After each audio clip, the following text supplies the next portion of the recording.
that our God, although a good God, although a loving God, although a God who is merciful, kind, and of love, is also a God of judgment. There are those who would say that our God is not, let me try that again, is not a God of judgment. I submit to you that once we read the word of the Lord, we find that our God, in fact, is a God of judgment. And one of the things that I've learned as I've looked at this process, I've learned that one of the things that I missed, I don't know, you may have been sharper than I, and I appreciate that if you are. And one of the things I missed the whole concept of this story in Egypt. I missed the whole concept because I looked at it as only the story of deliverance that God was going to or did in fact do for the nation of Israel. Israel being God's elect, Israel being God's people. Yes. Make no bones about it, people of God, that any nation that fights against Israel is doomed for defeat. Amen. Any nation that fights against Israel has already lost the battle, because when you fight against Israel, you fight against God. And Pharaoh and various other rulers of history have found out that it is not wise to fight against our God. So what I want to do is to work with this basic theme relative to this story, beginning with the text from Exodus chapter 12 and verse 11 through 12. Now, I'm going to just use this particular text as a place that you can really hang your hat on and something that you can work with me from. I'll be preaching throughout this book and referencing other sources to bring some understanding. Because what I want to do is, along with this story, I want to parallel what is happening in our nation today. And as I'm studying the word of the Lord, I'm finding some interesting parallels that I've never seen before, nor did I know. So therefore, that is why the word of God continues to tell us to study, to show yourself approved unto God, a workman that needeth not be ashamed, who rightly divides the word of truth. So I submit to you, let's read the word of the Lord, and then we will go.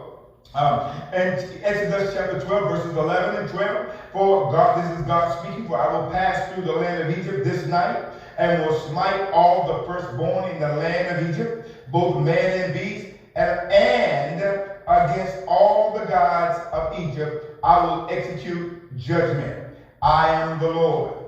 And against all the gods of Egypt I will execute judgment. I am the Lord. So know this, we read the word of the Lord, and God then begins to express his intentions or what his purpose is to Moses. For a little background, Israel went to Egypt in a time of difficulty. There was famine in the entire world. And the famine that was in the entire world forced them to go down to Egypt to look for food. And God being God who never ever reacts to anything, because according to the prophet Isaiah, he declares the ending from the beginning. So therefore, God already knows what's going to transpire. Watch this now, and he has a plan in place. I was watching the news this morning, and the news commentator was talking to the president. The president wasn't on the news, but he was talking directly to the president. And his question to the president was, do you have a plan? And what is your plan? And I want you to understand something, that there is never a time that God enters into any situation when he doesn't already know the end. He already has a plan. Some people are asking, how long is this going to last? And how long is this going to take place? Well, we don't know that. We don't know how long it's going to be, but what I do know is that God has a plan. Can I get somebody to say with that, say God has a plan? God has a plan. So originally when Israel went to Egypt, they were there so that they would get food. And as always, God had a plan, and Joseph had already been sent there in advance. And therefore he now has food for them, and he feeds them. And for several generations, Israel resided in the land of Goshen. This was outside of Egypt. Now, interestingly enough, while they were there, what they did was they assimilated into Egyptian culture. What does that mean? Culture is made up of a lot of things. Language, it's made up of food, and it's also made up of religion or worship. So the Israelis, who were God's people and are God's people, they went there, and as they were around these people and surrounded by the Egyptians, what they then began to do is to assimilate into their culture. That means they began to take on some of the things that Egypt was doing. And so the Israelites have been in there for a number of generations, and they had drifted from their religion. They had drifted from their religion, of the religion of their fathers, and they had began to worship like the Egyptians. Now, the interesting thing about that is the Egyptians were polytheistic in their worship. What does that mean? That means simply that they worship many gods. So therefore, Israel has left God and the worship of God according to the word of the Lord, and they begin to immerse themselves into worship of idols.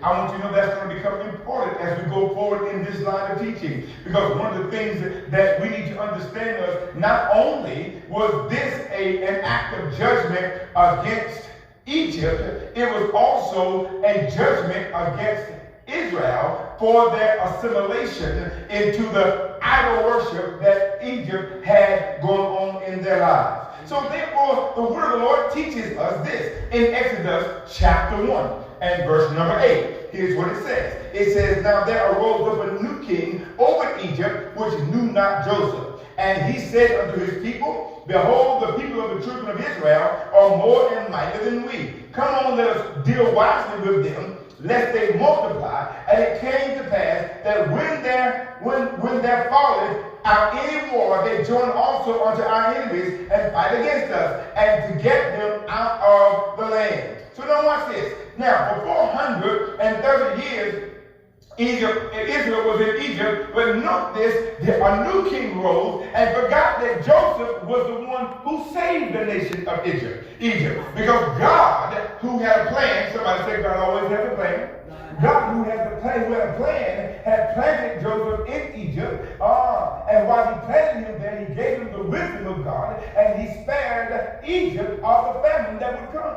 Because the king had a dream, and the dream was there were going to be 7 fat cows and 7 thin, skinny cows, and there were going to be 7 full ears of corn and 7 ears of corn that were not full. So therefore, it was the gift of God that God had given unto Joseph that allowed him to interpret the dream for the king. And during that, the king put him over everything in Egypt relative to commerce. Now watch this.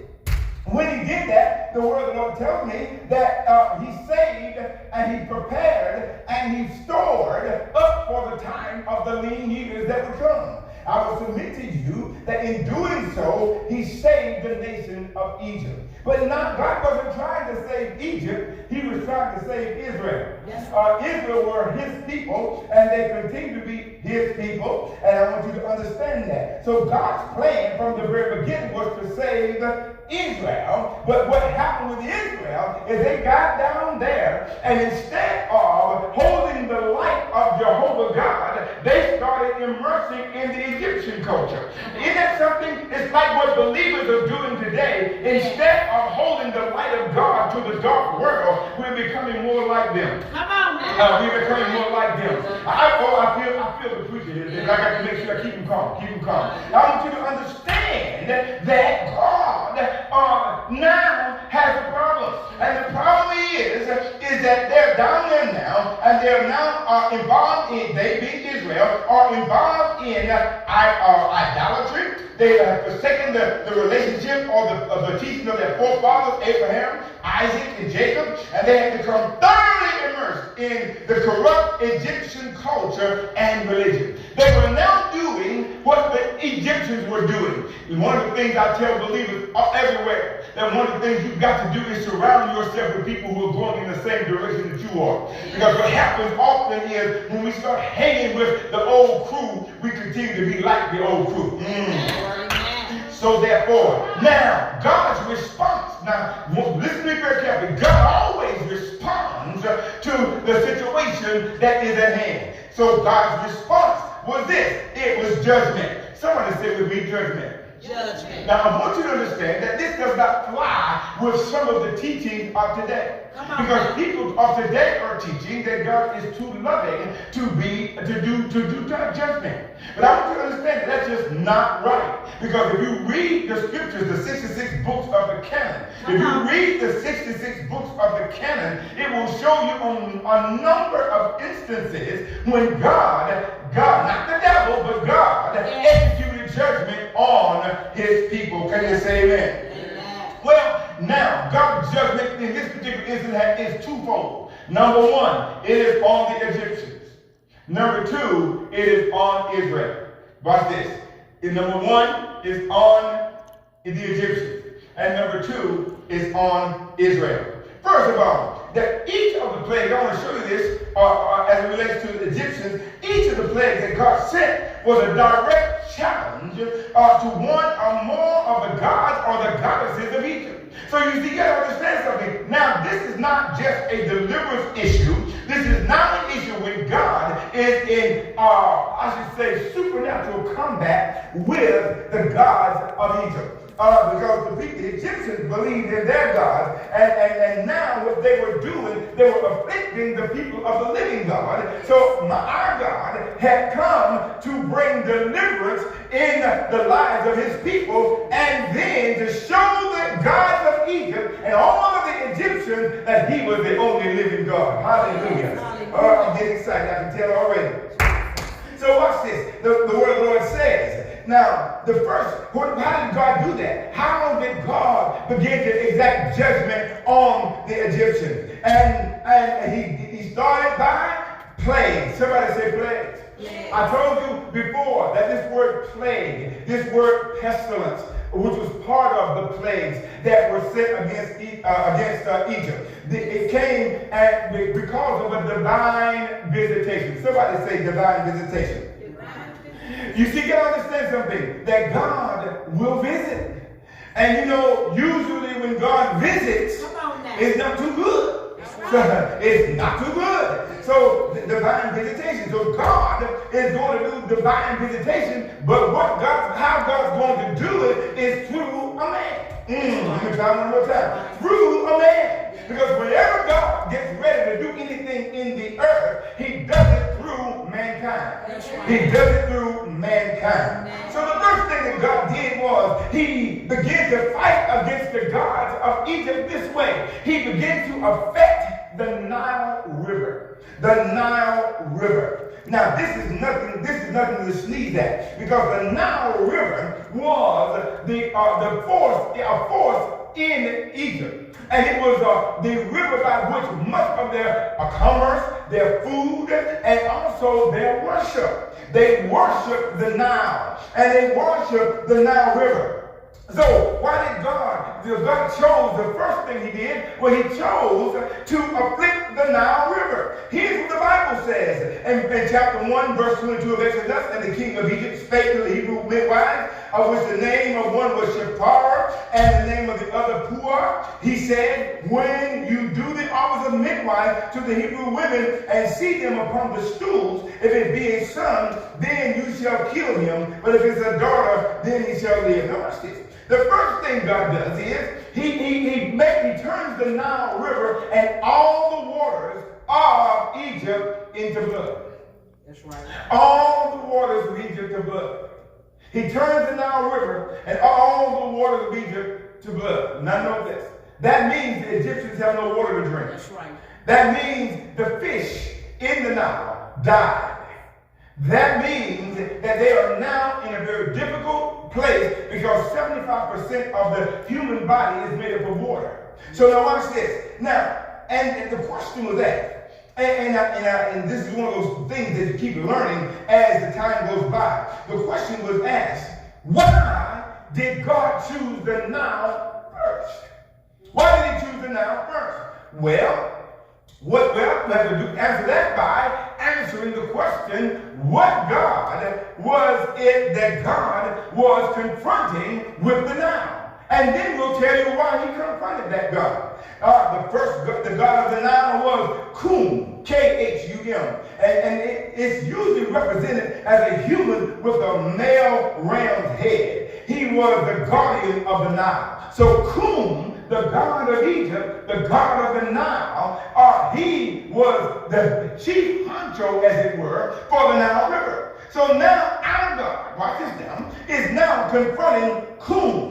Now, not only, but there were others who were gods and goddesses of the Nile. Hathor, the spirit of the Nile, and of fishes and birds. So therefore, and also Osiris, the god of the underworld. Egypt believed that the Nile was the bloodstream of Osiris. So now these mighty gods of Egypt, or ones who Egypt thought were mighty, they are now being confronted by the living God. Oh, God Almighty. Now watch this. Now, so look at what the Bible says. Now note this now. Now this, and then there was another God, the god Hequet. And this goddess, she was the goddess of birth and wife of the creator of the world. She was depicted with the body of a woman and the head of a frog. If you've ever seen any pictures, any movies or anything about Egypt, you see all these weird looking beings or statues. This with this kind of head and that with that kind of head. And even there were other nations who did the same thing. Dagon of the Philistines, for example, was a god who had the head of a fish and the body of a man. So, but now let's stay with what we're trying to do today. The reality of it is, God is now confronting, watch this now, he's now confronting the gods of the Nile. Yeah. Now, one writer, as I was reading, the writer said, why was it that God chose the Nile River to attack first? Well, here, note this. The first thing we need to see is the reason that God did that was because of infanticide. Yeah. Let me try one more time. Yeah. Infanticide. What is infanticide? It is the killing of small, innocent babies. That's right. It is the killing of innocent babies. Yes. And in this particular instance, in Egypt, newborn babies. Jesus. So now know this. God chose the Nile because if the Nile was the bloodstream of Osiris, as they believed, but it is now the blood of the innocent infants that are being destroyed in Egypt that God is now holding them in judgment for. These babies were killed and thrown over into the Nile River, and the crocodiles ate them up. These babies were killed. Pharaoh put out an edict, and his edict was whenever there was a male child born, that you should kill him. And whenever a female child was born, you could let that baby live. But I want you to understand something. If God did that to Egypt for that purpose, Lord Jesus, speak, Holy God. I've been saying for years that God has to judge America before it stands on abortion. I've been saying that when people are killing babies, innocent babies in the womb who didn't ask to be produced, but they were produced out of sin, and therefore people in an effort to cover up what they've done are killing innocent babies all over our country. And because of this infanticide that was in Egypt, God brought judgment on the Egyptians. I submit to you that God's going to do and is doing the same in America. Can you say amen? I know this is not going to be popular, but I gave up popularity a long time ago, so it doesn't really matter. The reality of it is, women are now crying. It's a woman's right to choose. It's a woman's right to have power over her own body. But I want to tell you something. It's not a woman's right to determine who lives and dies. That's right. It's not her right. It's not his right. It's not a man's right. It's not a woman's right. This is something that God judged Egypt for. Now, watch this. If God judged Egypt because of infanticide, I know that God is a just God. He has to judge America for the same sin. Because then if he doesn't, it would be impartiality. And God is not a God of impartiality, but God is a God of justice. And I want to tell you, many who have done this have thought that they've gotten by. But I want you to know that justice delayed is not justice denied. Oh, thank you, Lord God. So therefore, you understand that God attacked the Nile because the blood of the innocent children was crying from the Nile.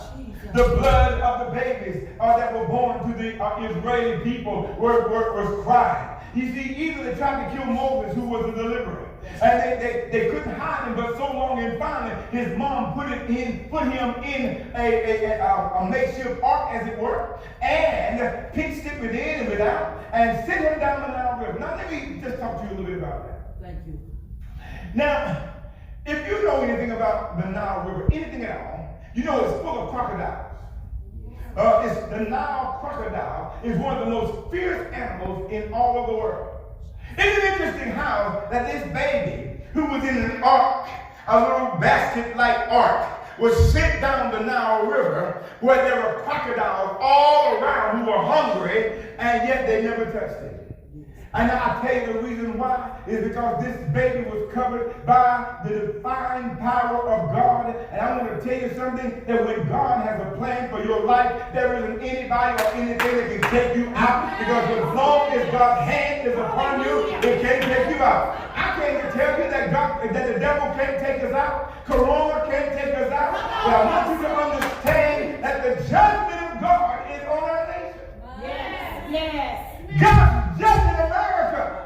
He's judging America. He's judging America because of the sin of America. And the sin of America is, since 1972, with Roe versus Wade, there have been millions of babies that have been killed.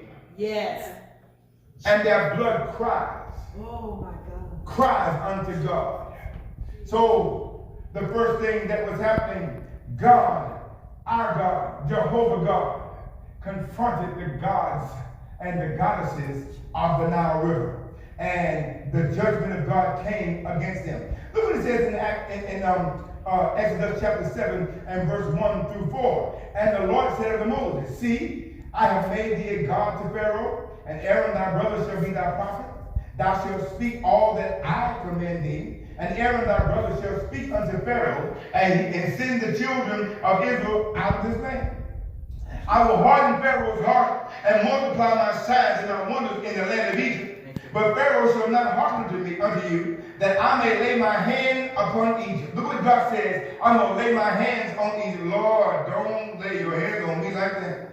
Lord, lay my hands upon Egypt, and bring forth thine armies, and my people, the children of Israel, out of the land of Egypt. Watch this now. By a great judgment. God himself calls what happened in this particular time, he called it a great judgment. Yes. He called it a time which there is a recompense, there's a time to balance the books. And I'm going to tell you something, America, our time for our account has been called due. It's time for us to balance our books. And I believe that what we're experiencing right now, all across our nation, is a time in which God is saying, why did you do that? Why did you do that? Why did you do that? There are people even who say that they're believers, who believe in abortion. You can call it anything you want.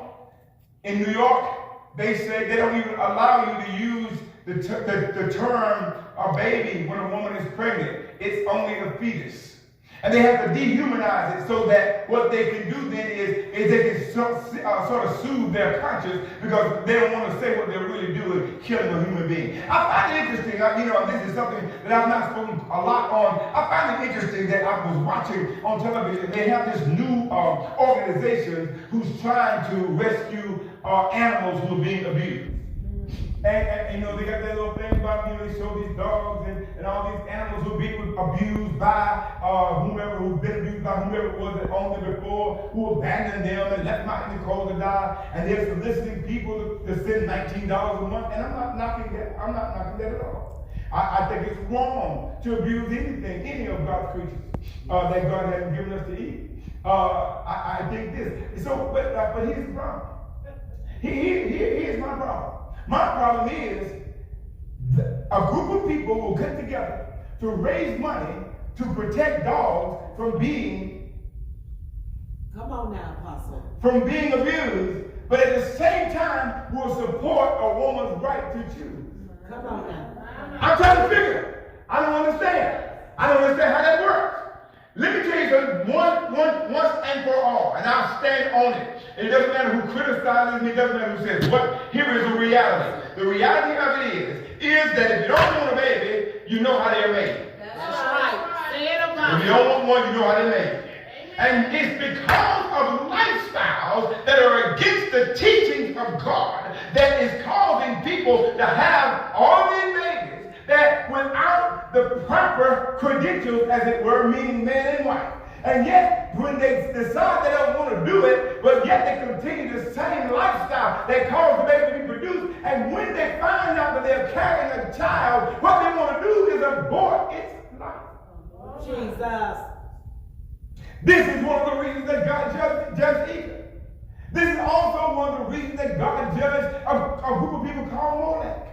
So therefore, I want you to understand something. The judgment of God on the Nile came as a result of one of the things was as of the people of God, the people of Egypt were then killing the people of God's children, throwing them in the Nile, feeding them to the crocodiles, killing them so they won't come up. And God said, enough of that is enough. Yeah. And I'm going to tell you, America, God is saying the same thing to you. He's saying enough of that is enough. Yeah.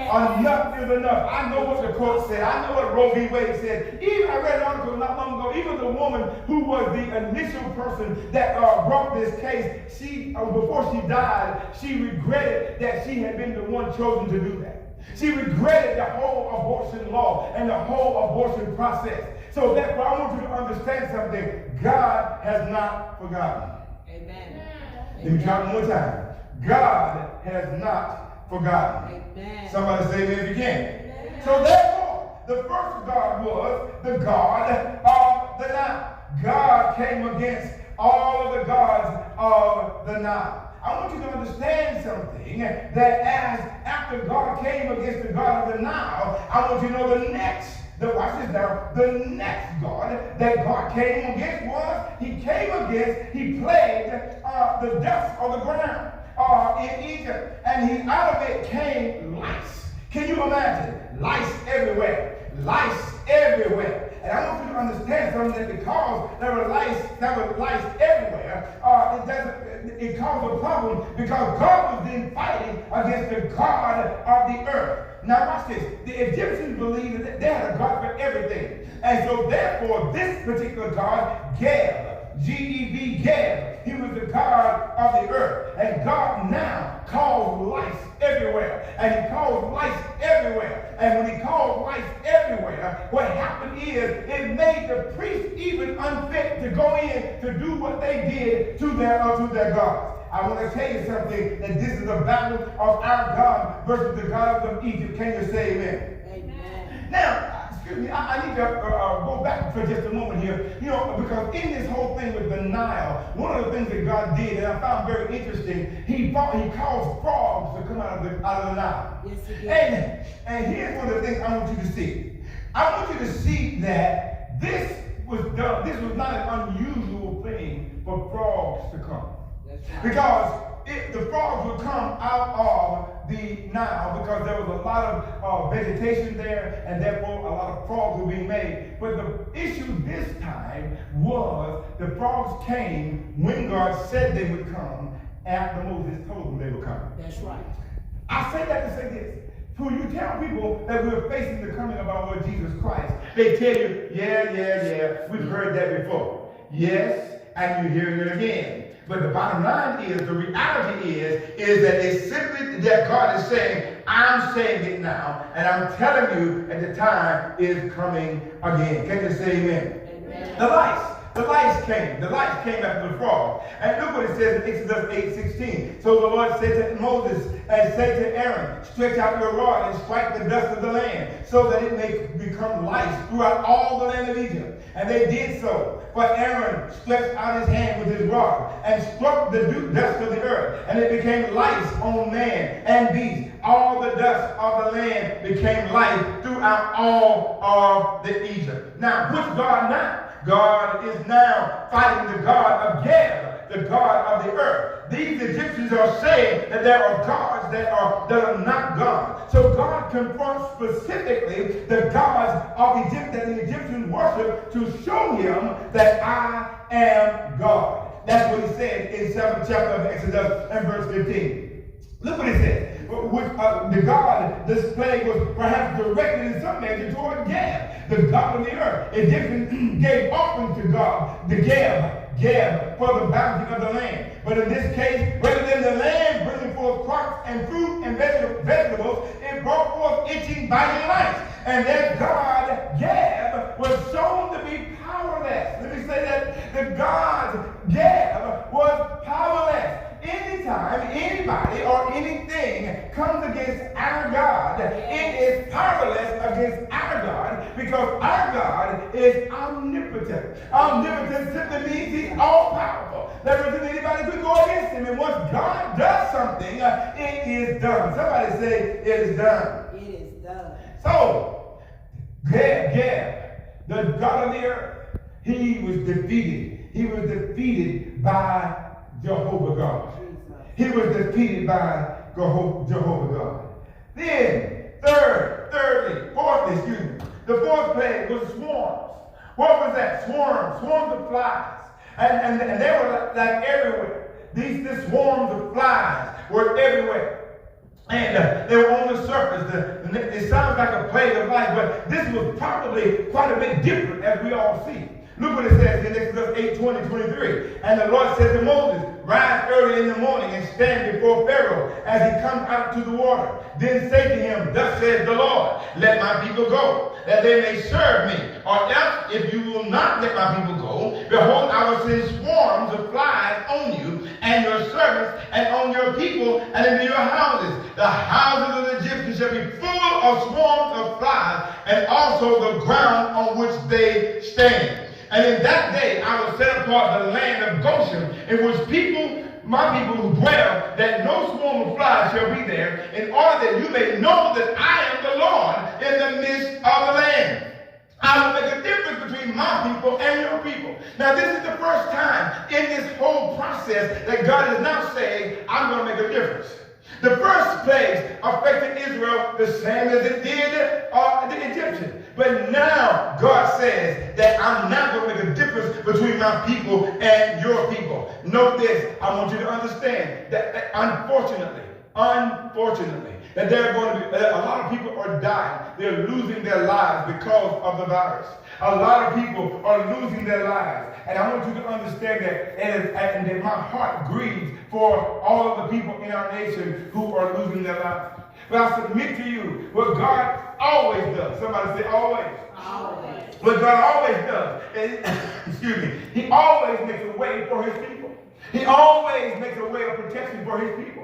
And here, as we go to this plague number 4, God says, I'm going to make a difference between my people and your people. And he said, tomorrow the sign shall be. So I want to tell you something. The safest place on earth is in the will of God. Amen. I want to try that one more time. Amen. I like the way that sounded. Did you like the way it sounded? Yes. The safest place on the earth is in the will of God. Amen. The safest place on the earth is to be covered by the power and the presence of God. Yes. Oh, hallelujah. So I'm here to tell you that God says, now what I'm going to do is I'm going to make a difference between my people and your people. So therefore, what we see then is that this particular plague came against the God Keper.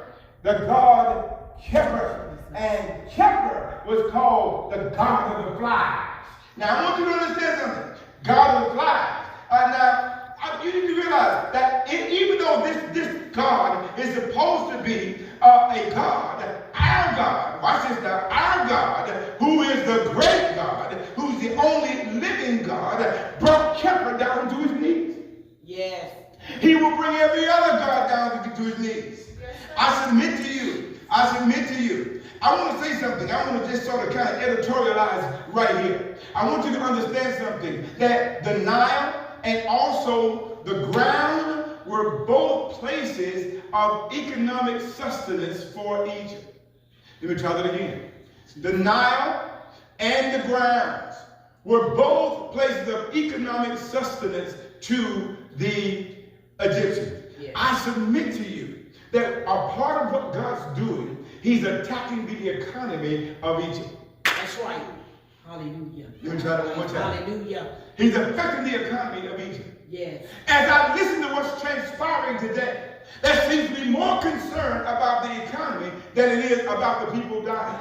There seems to be more people suffering, people are dying. That even it has been reported, I don't know whether it's true or not, it has been reported, that some places are not getting equipment that they need for political reasons. I don't know that. But I want you to understand something. Here's what I want you to understand. That I know they're trying to open up the economy again because we got to get the economy going again. But listen, let me tell you something. God's attacking the economy. That's right. Hallelujah.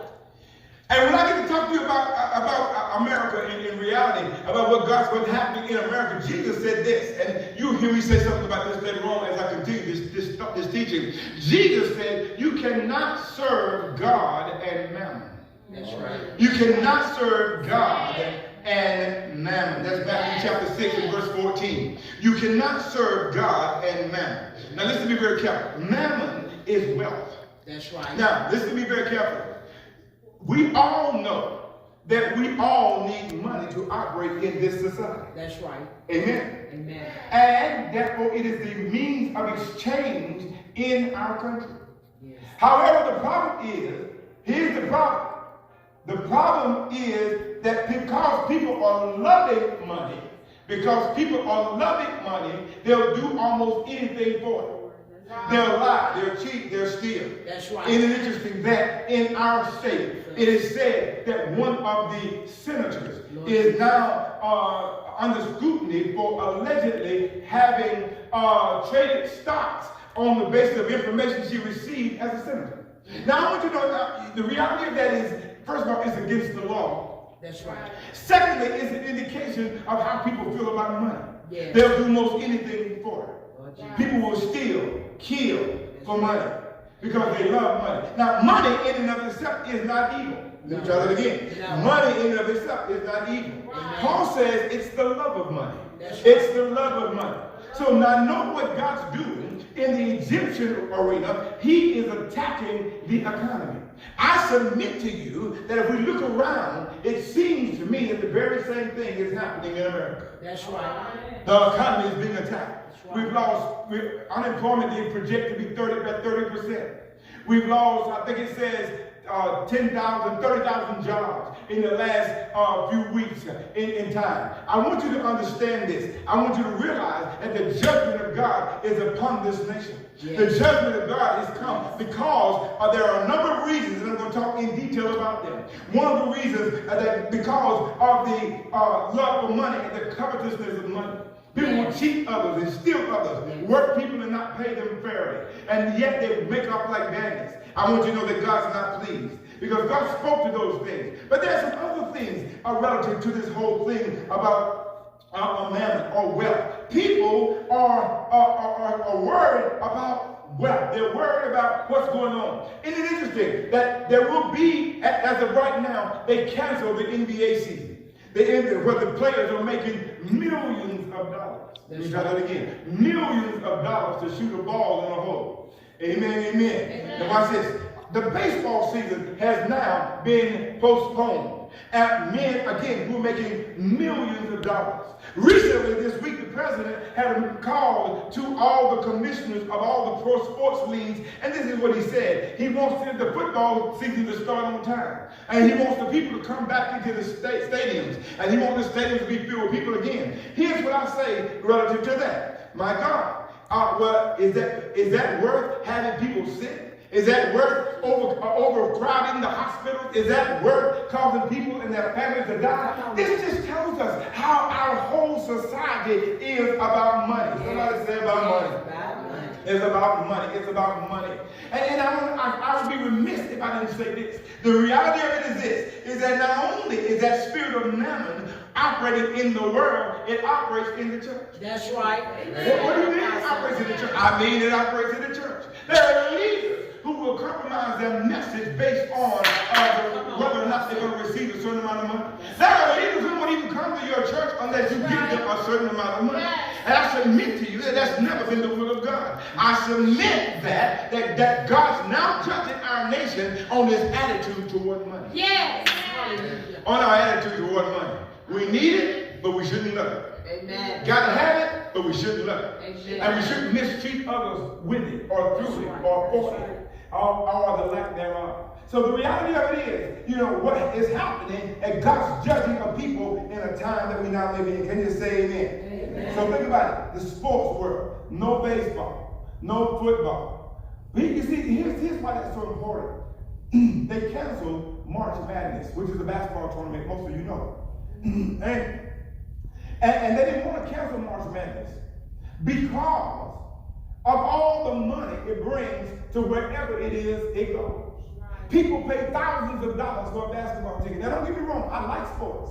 I partake of sports. But the reality of it is that what we're now seeing, that these gods, the gods of mammon, wealth, the gods of sports, and I'll talk to you later about how it has become idolatrous, and all these other gods are now coming to have to answer to God for their place in our society. Yes. Isn't it interesting? A teacher can work and train for years to be able to teach, to be tested for her competence or his competence, and to have to be licensed. And yet, they pay them pittance in relationship to the way they pay other people. Right. Nurses and doctors, even though they make a fairly decent amount of money, they don't make the money they should. But yet a man can shoot a ball. That's right. Come on now, Apostle. A man can shoot a ball. A man can run faster than somebody else. So therefore, we'll give him way more money than somebody who can save lives. I want you to understand something, that God's judging our nation. He's checking the foundation of our nation. And one of the foundations of our nation is the God of mammon. And Jesus said you can't worship both of him. Yes. You can't worship mammon and God. You got to decide which one you're going to. He said either you hate the one and love the other. You got to learn. You got to learn to keep these things in perspective. Leaders in the church are watering down their message because they don't want to offend the big givers. Leaders in the church are failing to confront people because of their sins, because they want to keep the crowd. But I submit to you that this is all a manifestation of the God of mammon. Yes. Lord, help me say this today. So therefore, we find then that God continues to judge these gods in Egypt. He continues to judge the gods in Egypt. Now notice the fifth plague was the disease on the livestock. Now it's interesting to me that the disease on the livestock, boils, they had boils on the livestock. And I want you to understand something. These livestock begin to get sick. Now, there was a problem for Egyptians because, number one, they worship cows. They worship oxen. Yes. Isn't it interesting? For several years in my travels as a believer in Christ, I didn't realize why Israel was out there in the wilderness after they were delivered, why they built a golden calf. Well, why did they choose a golden calf out of all the other things they could have chosen? Jesus. Well, they were doing what they had seen in Egypt. Because the god of the animals, or Apis, which was the god of the cow, or a cow god, he was one that the Egyptians worshipped. So therefore, Egypt made the golden calf because they saw the Egyptians worship him. But I want to tell you something. What God did was this. He said, I tell you what, since you believe that God is God, let me help you. Look what it says here. In Exodus chapter 9 and 1, this plague, the fifth plague, was directed against the domestic animals. Then the Lord said to Moses, go into Pharaoh and tell him, thus says the Lord God of the Hebrews, let my people go. Now know this. Now the livestock is being attacked. He said, for if you refuse to let them go and still hold them, behold, the hand of the Lord will be on your cattle in the field, on the horses, on the donkeys, on the camels, on the oxen, and on the sheep, a very severe pestilence. Now there's that word again. There's that word again. God says, if you don't let them go, I'm going to cause disease to come on your livestock. Now remember, they were considered to be gods. I remember when I was in India, and I was looking out the window, or I was walking down the street, and I saw these cows walking in the street. And they had long horns, and nobody touched them. Everybody was just watching. Excuse me. Everybody was just watching. And one of the things I found out about them is that they worship cows. People are starving, and steak is walking in the street. Jesus. People are starving, and hamburger is walking down the street. And I want you to understand something, that these people worship these gods. So God said, I tell you what, since you want to worship somebody that's not me, since you want to worship something that's not really God, I'm going to show you that my power is above the power of the gods that you worship.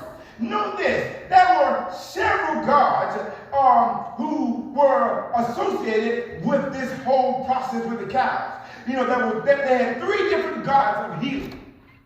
They had three different gods of healing. Imhotep, the god of medicine. They had a healing god. Well, you know, the thing is, isn't it interesting? They had a healing god, but he wasn't healing the folk with the boils. That was also the god Nefertiti, the god of healing also. And then there was Isis. Now, I don't know how many of you remember, when I was studying this, I remembered that there was a cartoon on several years ago called Isis. And it was about an Egyptian goddess. And I want to tell you something, it was a way to introduce idolatry continually into our nation. And I want you to understand something, that in this plague, God again showed that he was God. Can I tell you this? This diseased livestock and all of that was happening, this brought an economic disaster in Egypt. Let me try that again. It brought an economic disaster in Egypt. Watch this.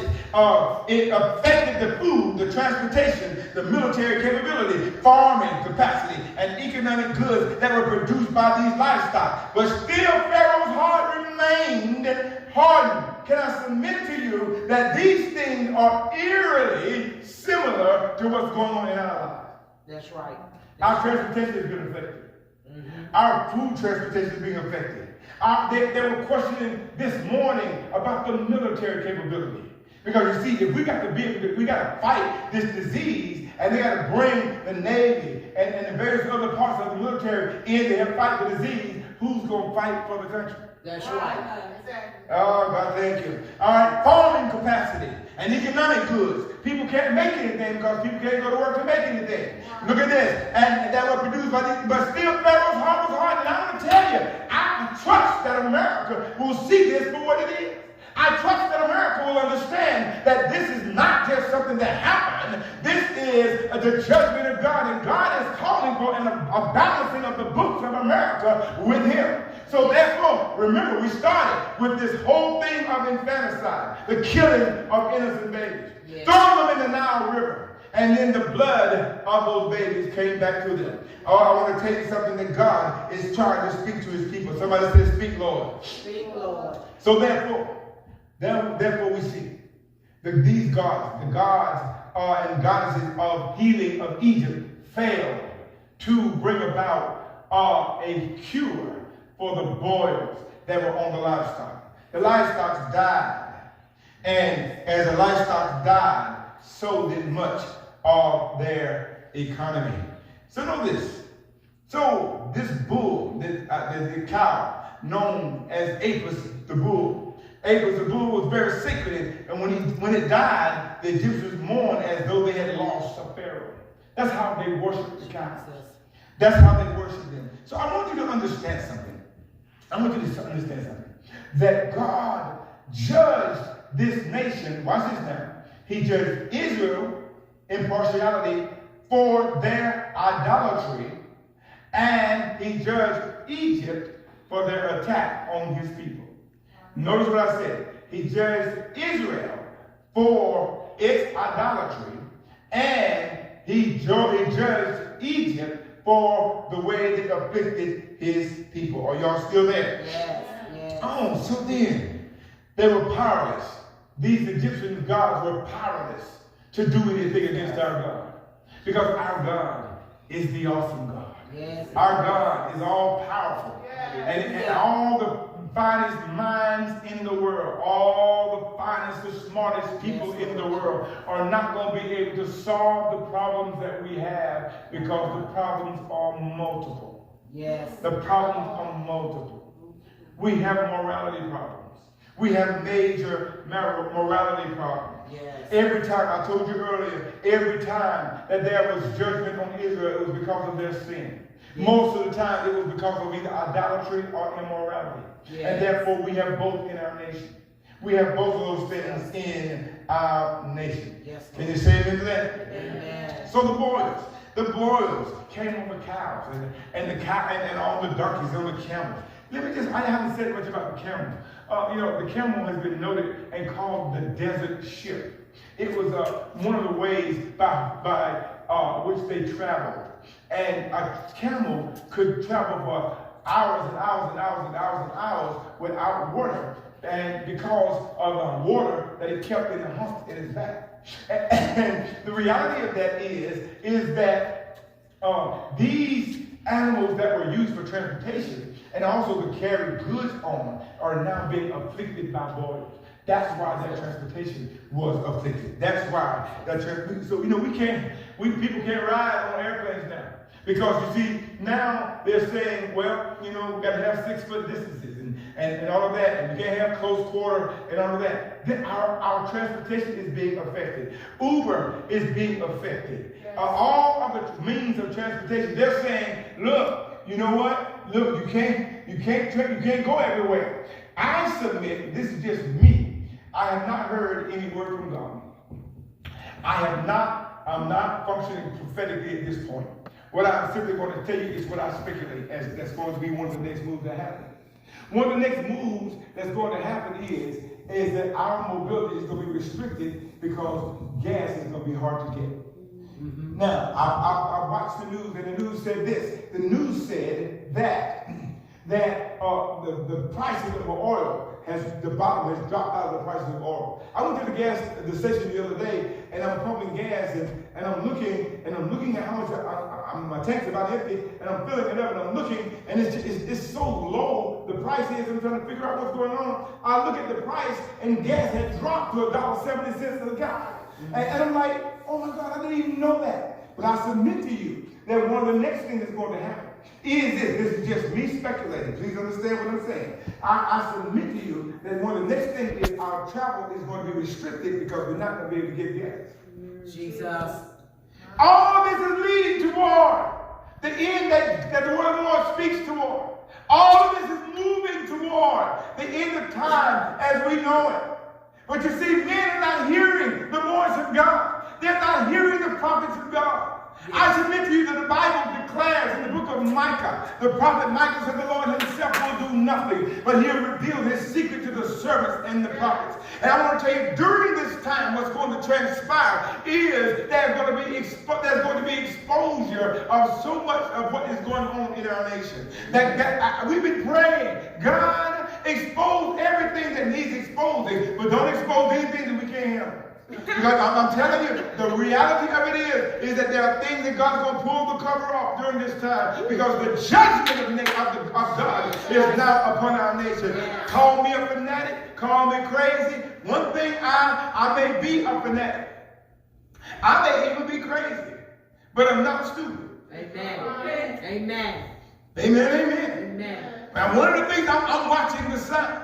I'm reading the book. See, I'm reading the book, and I'm watching the signs. And if you read the book, you can see the signs. And I'm reading the book, and we're headed toward a time in which we have never faced before. They're now saying that it's possible that it will be over into September, October, or even later before this thing lifts. And they're saying this. They're saying that even if it lifts as it gets warmer, that it could double back and come again. I submit to you, I believe with all my heart that we're facing the judgment of God. And the answer, my friend, and I'm not going to borrow that from Stevie Wonder, but the answer, my friend, is not blowing in the wind. The answer, my friend, is getting on my knees. When my people who are called by my name will humble themselves and seek my face and turn from their wicked ways, then I'll hear from heaven. When the people stop aborting babies, when the folks stop stealing money, when the folks stop loving money so much that they'll cheat other folks, then God says I'm going to turn.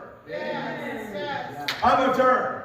Yes, now, like I said, talk about me, it's okay. That won't be anything new. Amen. That's been done before. It continues to be done, but I'm going to declare the truth of God and you can't stop me. Amen. Amen. Amen. Amen. Amen. I'm so happy that I'm not for sale. Yeah. Oh, hallelujah, hallelujah. I'm not for sale. You see, when somebody's for sale, whoever it is buying you, they got control over you. But you see, I'm not for sale. I've already been bought. I've been bought by the blood of our Lord Jesus Christ. And I'm going to tell you what I've got to do is to tell men truth. And the truth of God is that God's tired of us killing innocent babies. God's tired of the cheating and all the stealing and the thievery and the forsaking of the poor. And he's tired of all of that. Yes. God's tired of the God of Mammon ruling our society. He's tired of people worshiping other gods that are not his. It's interesting to me that all of the Ten Commandments are restated in the New Testament with one exception. And that one exception is that remember the Sabbath day and keep it holy. I don't want to get into a doctrinal dispute with you over that, but that's what it is not mentioned. It is not mentioned or repeated, I should say, in the New Testament. Paul argued with the Romans relative to that in chapter 14. But I want you to know the one thing that I kept getting confused. God says, he told us not. He said, I am the Lord God, and thou shalt have no other God before me. So therefore, the first commandment, the first of the 10, was repeated. And I started wondering, well, how is it that people are committing idolatry?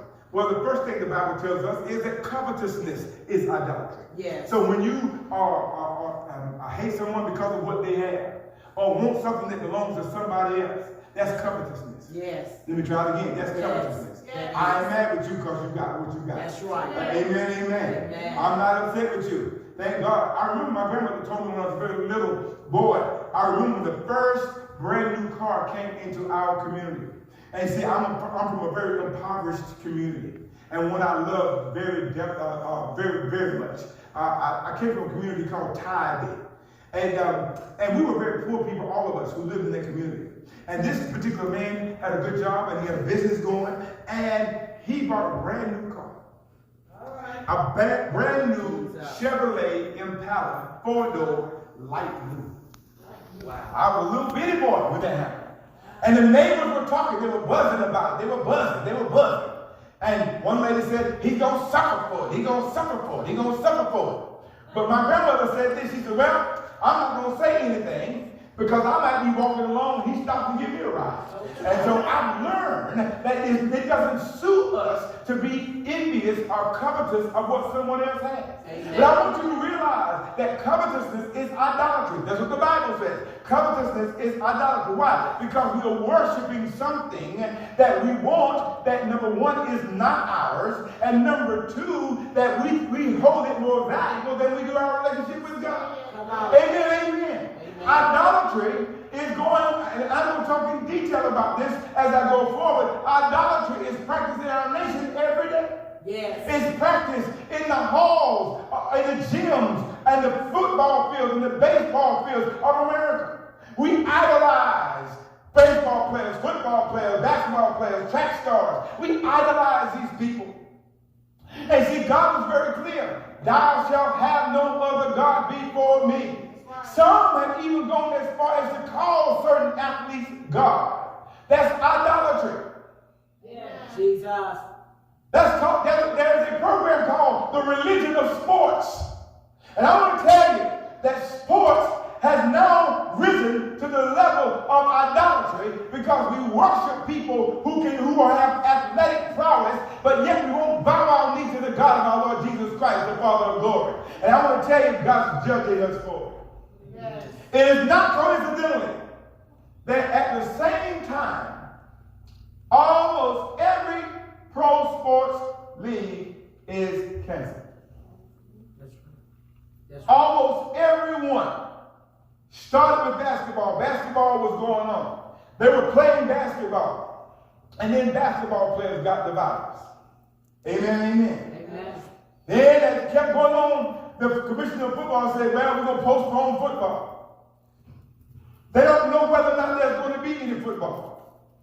They're going to have the draft later on this month. But that does not mean they're going to have football. It is not coincidental. It is not coincidental. Baseball, we already know baseball's in trouble. There probably won't be baseball for a while. Even if they start the season, it's going to be late. Is that by coincidence? No. They canceled the Olympics.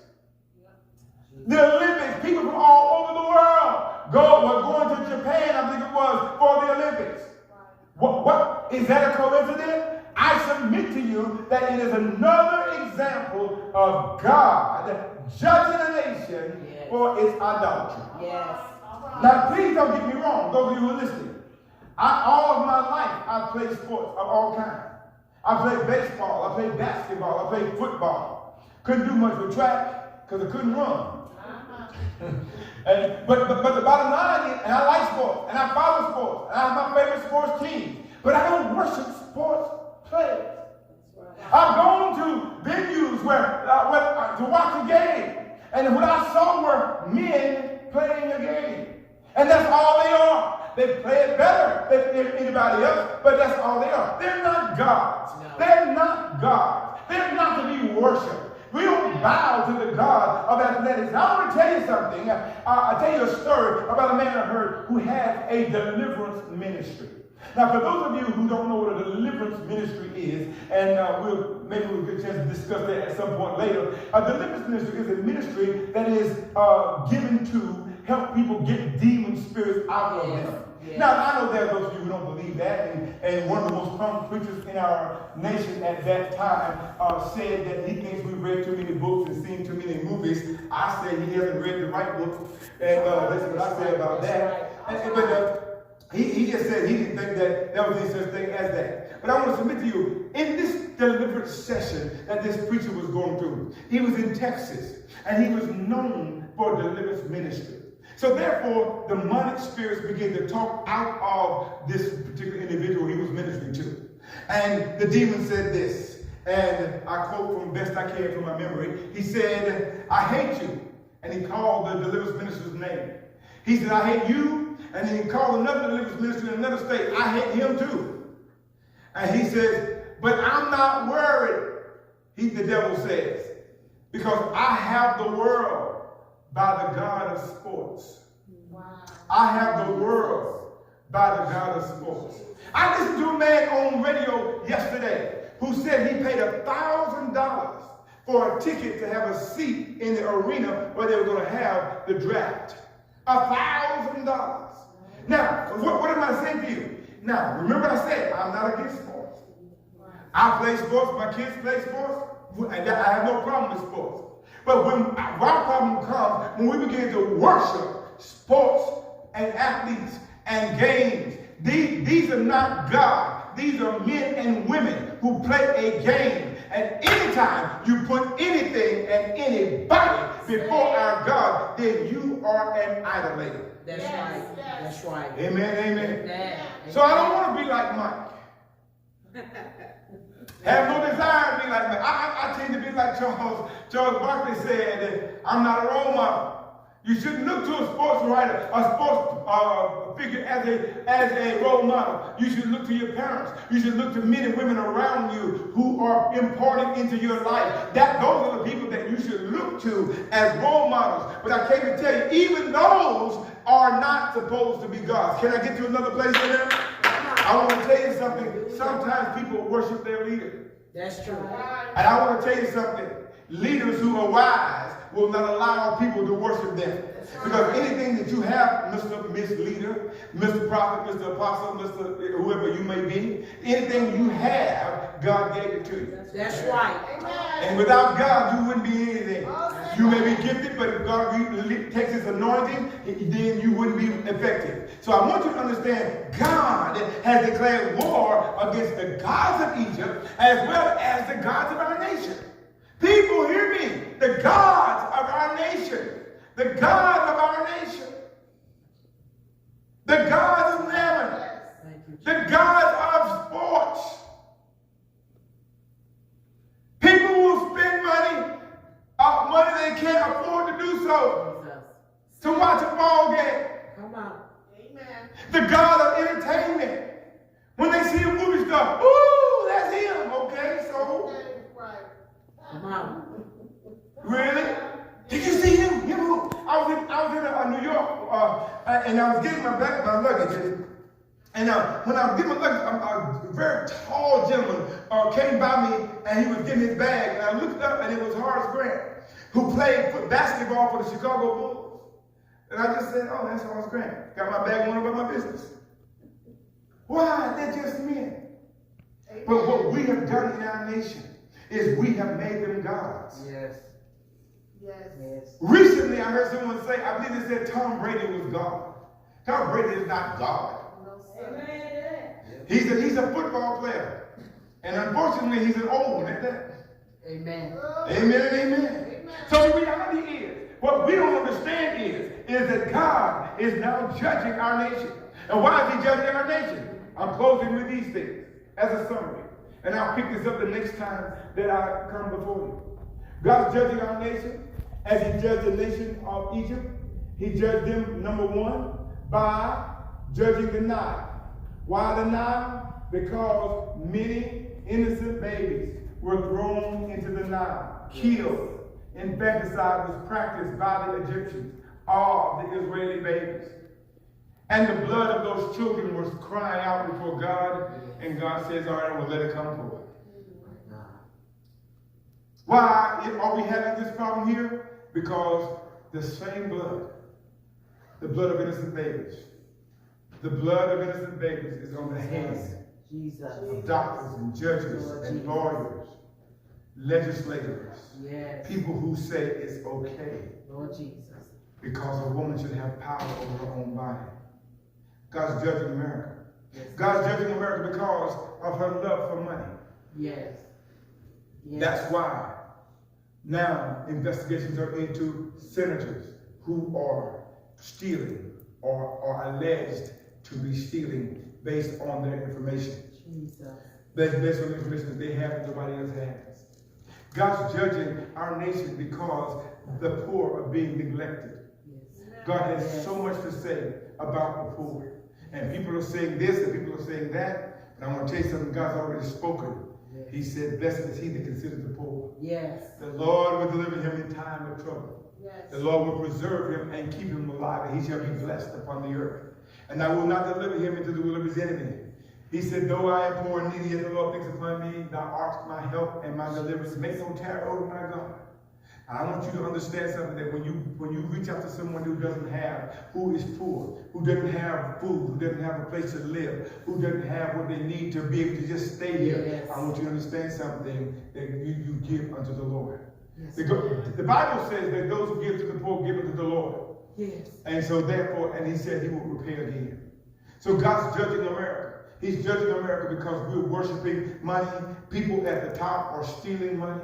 People at the top are using people who are working, and yet they are moving on. God's judging our nation. God's judging our nation. Yes. I'm going to stop right here because I know that there isn't any way for me to finish what I'm doing today. But look forward to coming back again on Friday, and we're going to be able to share more with you. I am paralleling the parallel between Egypt and America. The parallel between Egypt and America. The parallel between Egypt and America. And for those of you who've been watching, I've already made some parallels. I've already told you about the infanticide that is taking place in our nation. Millions and millions of babies are being killed in America. They call it abortion. And we call fanatics when we stand and say that's against God. It's a sin before God. It's murder. Call it what you will, God calls it murder. And right now the bill is coming due. Let me try that again. Right now, the bill is coming due.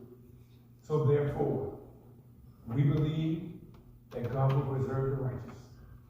And it doesn't matter whether even if you've been one of those individuals who's participated in this whole horrific act of abortion, God can forgive you and will forgive you, and he will save you. Because regardless of what you've done, God loves you. Yes. So if you're out there and you need to pray with me, I need to ask God's forgiveness of your sin and ask Jesus to come into your life to save you, I want you to join me right now.